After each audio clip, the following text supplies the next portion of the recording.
Hi friends, నేను మీ రోహిణి. ఈరోజు నేను ఐస్ క్రీమ్ తయారు చేయాలనుకుంటున్నాను. దానికోసం నేను క్రీమ్ తీసుకున్నాను.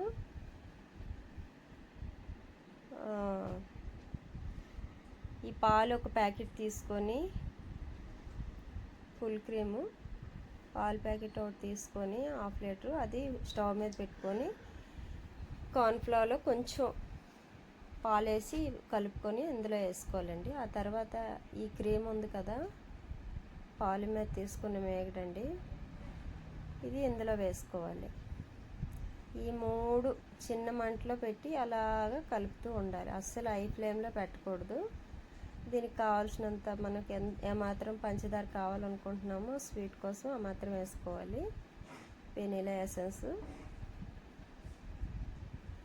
అలాగ చిన్న మంట మీద కలుపుతూ ఉండాలి. నేను ఈ డ్రై ఫ్రూట్స్ తీసుకుంటున్నాను, నట్స్ ఇవన్నీ పొడి చేసుకున్నానండి. బాదం పప్పు, జీడిపప్పు, పిస్తా,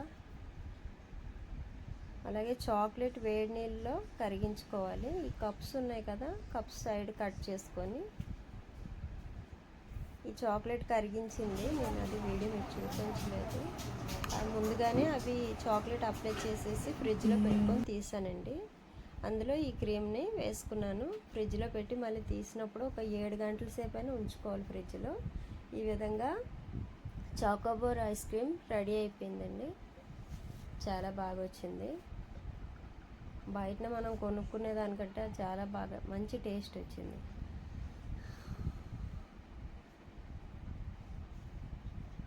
ఈ వీడియో మీకు నచ్చినట్లయితే లైక్ చేయండి, షేర్ చేయండి. ఈ విధంగా మీరు కూడా ట్రై చేయండి, చాలా బాగా వచ్చాయి. సబ్స్క్రైబ్ చేయడం మర్చిపోవద్దు. ఎవరైనా ఫస్ట్ టైం చూస్తున్నట్లయితే నా వీడియో ప్లీజ్ సబ్స్క్రైబ్ చేయండి.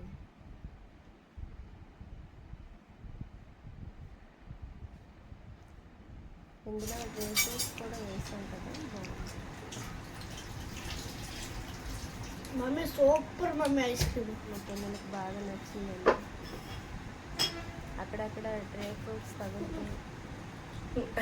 చాలా చాలా బాగుంది, ఎంత బాగుంది. బాగా నచ్చిందా? చిన్న